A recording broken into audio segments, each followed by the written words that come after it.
Hello dear learner, जय हिंद। सभी को स्वागत है आपका आज के इस नए वीडियो जिसमें हम कुष्ठ रोग यानी कि लेप्रोसी के बारे में जानेंगे कि आखिर कुष्ठ रोग क्या होता है और ये आपके किसी भी प्रकार के एग्ज़ाम के लिए उपयोगी है। जहाँ पर स्पेशल एजुकेशन से संबंधित प्रश्न आने हैं वहाँ पर सभी प्रकार के एग्ज़ाम के लिए ये वीडियो उपयोगी है। तो आप वीडियो को अंत तक देखिए बिना स्किप किए। इसके अलावा जितने भी वीडियोज बनाए जा चुके हैं उन सभी का प्लेलिस्ट का लिंक आपको इस वीडियो के डिस्क्रिप्शन बॉक्स में दे दिया जाएगा। आप उन्हें क्लिक करके पूरा वीडियो देख सकते हैं। जिस भी कैटेगरी के rehabilitation, disability, inclusive education, special education सभी से रिलेटेड बन चुके हैं। एमसीक्यू सीरीज जितने भी हैं सबका लिंक आपको दे दिया जाएगा, आप जरूर देखिए। तो चलिए स्टार्ट करते हैं। ये जो वीडियो है ये हमारा पार्ट फर्स्ट है, यानी कि कुष्ठ रोग से संबंधित आपको दो पार्ट में वीडियो मिलेंगे। एक पार्ट ये फर्स्ट है और आपको नेक्स्ट पार्ट में मिलेगा बाकी मैटर। अब देखते हैं इसमें हम कई सारी चीज़ें जानेंगे। तो चलिए स्टार्ट करते हैं। सबसे पहले हम जानेंगे कि कॉन्सेप्ट ऑफ लेप्रोसी यानी कुष्ठ रोग की अवधारणा, क्योंकि हम अर्थ बाद में जानेंगे। देख लेते हैं पहले कब से आया, कहाँ हुआ, क्या कैसे हुआ, किस तरीके से है, इसके बारे में जानते हैं। इससे पहले यदि आप चैनल में नए हैं तो चैनल को जरूर सब्सक्राइब करें एंड बेल आइकन को जरूर प्रेस करें ताकि आने वाले न्यू वीडियो को नोटिफिकेशन आपको तुरंत मिल जाए और आप ऐसे ही महत्वपूर्ण वीडियो का लाभ उठा सके। तो चलिए स्टार्ट करते हैं बिना देर किए। कुष्ठ रोग की अवधारणा में सबसे पहला जो पॉइंट है हमारा कि कुष्ठ रोग 3000 साल से भी अधिक पहले सूचित किया गया था।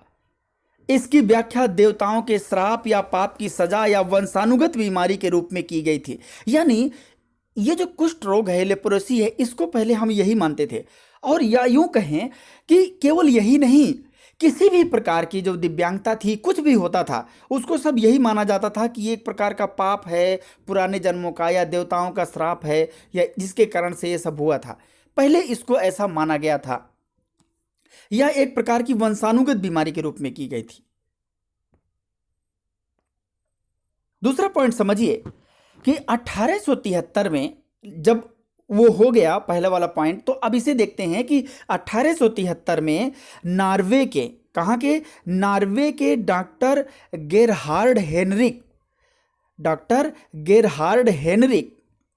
ये देखिए मैं आपको बता देता हूँ, ये देखिए यहाँ पर ये हैं, उसके जस्ट नीचे देखिएगा कि नॉर्वे के डॉक्टर गेरहार्ड हेनरिक अरमाउर हेंसन, ये इनका पूरा नाम है, पहले व्यक्ति थे जिन्होंने माइक्रोस्कोप के तहत कुष्ठ रोग का कारण बनने वाले रोगाणु की पहचान की थी। हैंसन की माइकोबैक्टीरियम लेप्राई की खोज ने, कौन सी,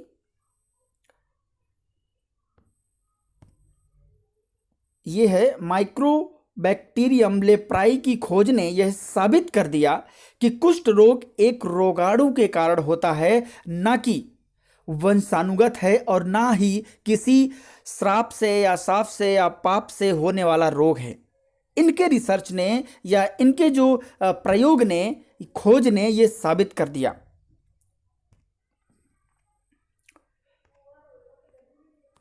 अब देखते हैं, ये रहे हमारे, ये कौन है, यही है गेरहार्ड हेनरिक अरमाउर हेंसन।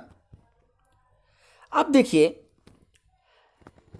ये जो पॉइंट कहता है कि श्रद्धांजलि के रूप में, देखिए ये पॉइंट देखिए कि श्रद्धांजलि के रूप में इस रोग का नाम अब उनके नाम पर हैंसन रोग रखा गया है। यानी कि इसको हैंसन रोग के नाम से भी जाना जाता है, इनकी श्रद्धांजलि देने के रूप में।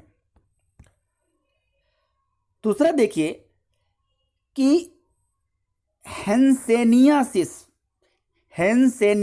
शब्द को पहली बार 1967 में अब्राओ रोटबर्ग द्वारा सामने रखा गया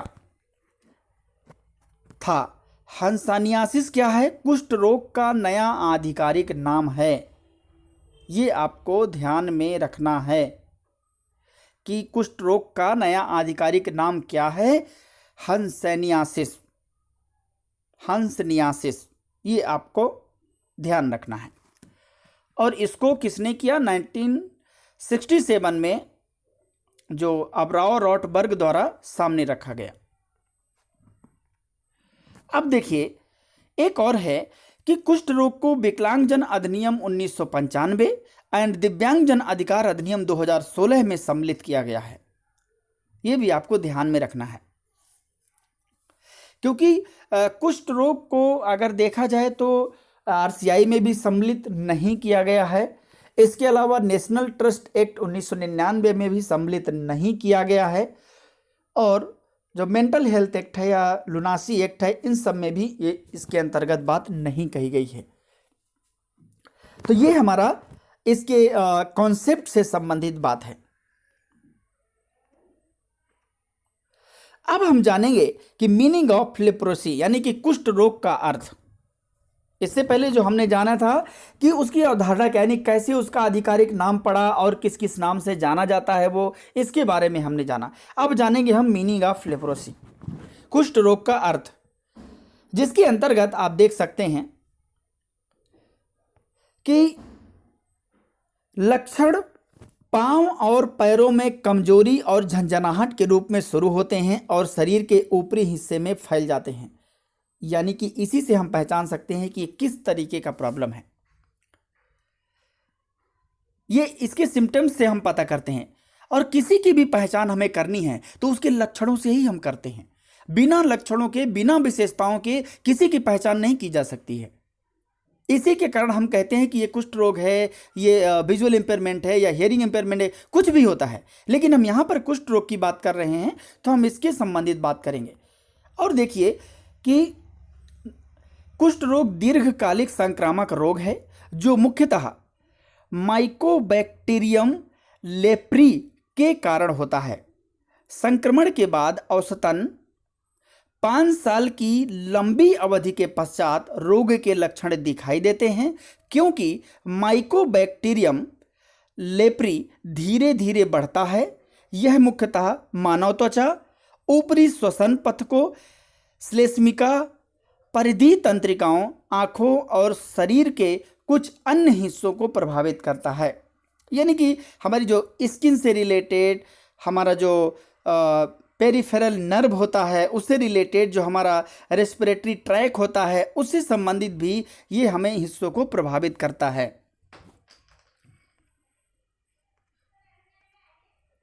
अब देखिए, कुष्ठ रोग की हम परिभाषा को जानते हैं। यानी कि अभी तक हमने जो जाना था कि वास्तव में इसका अर्थ क्या है, और अपने कई सारे उसमें नए नए शब्दों को जाने हैं कि किस तरीके से उनका अर्थ है और किस कारण से उसको कहा गया कुष्ठ रोग, और किस तरीके से वो एक संक्रामक रोग है जो कि धीरे धीरे बढ़ता है और किसके कारण से। और ये बात पहले की जा चुकी है, कॉन्सेप्ट में हमने बात की थी कि किस बैक्टीरिया के कारण यह संक्रामक रोग है।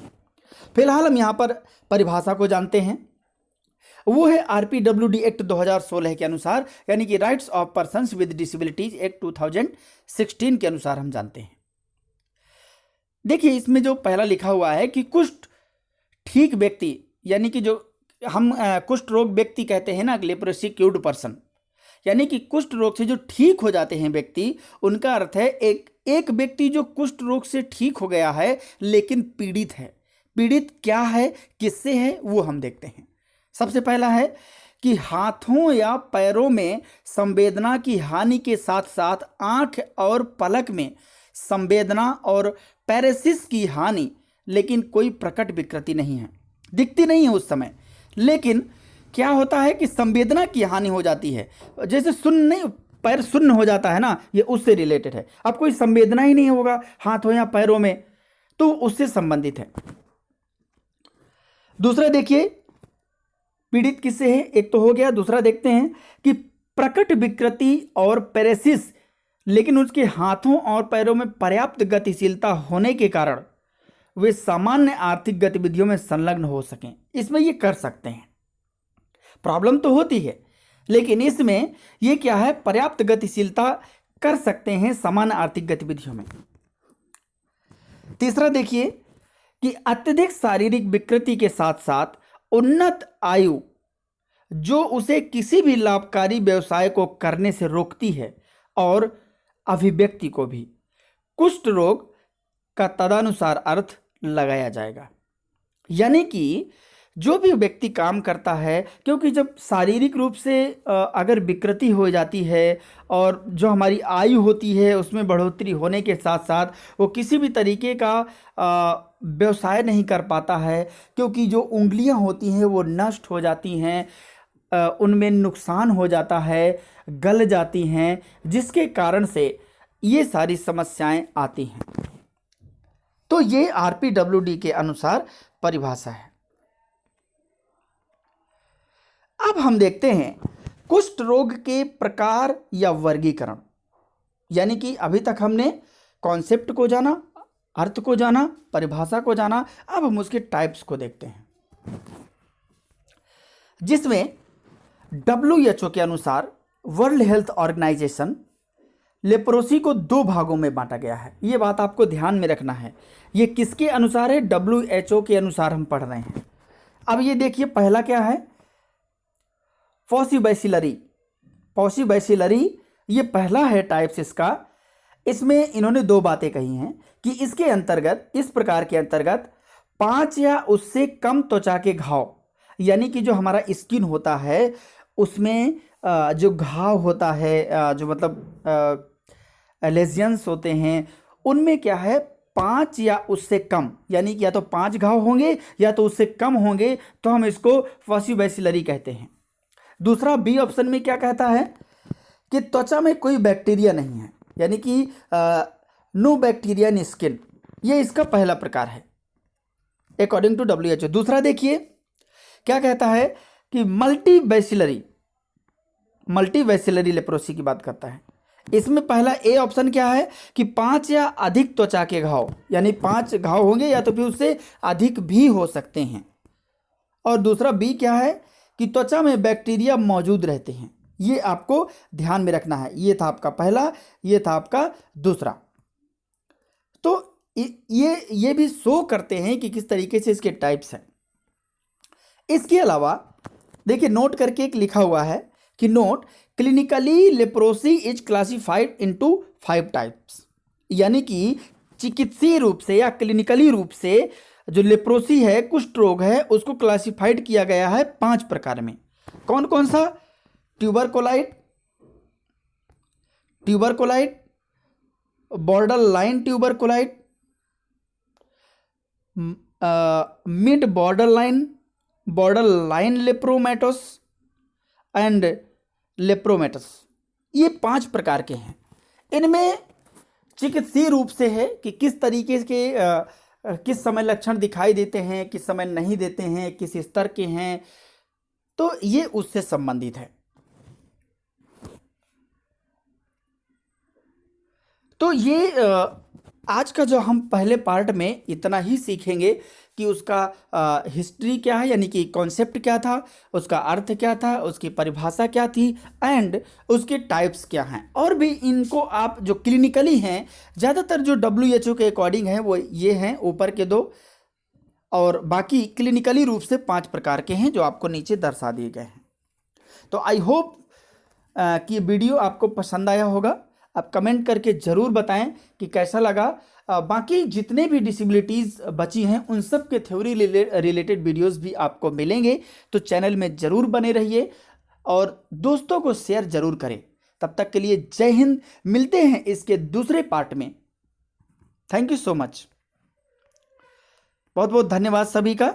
अगर वीडियो आपको अच्छा लगा हो तो लाइक करिए, सब्सक्राइब करिए और घंटी को बजाइए, साथ ही दोस्तों तक भी शेयर करिए। जय हिंद।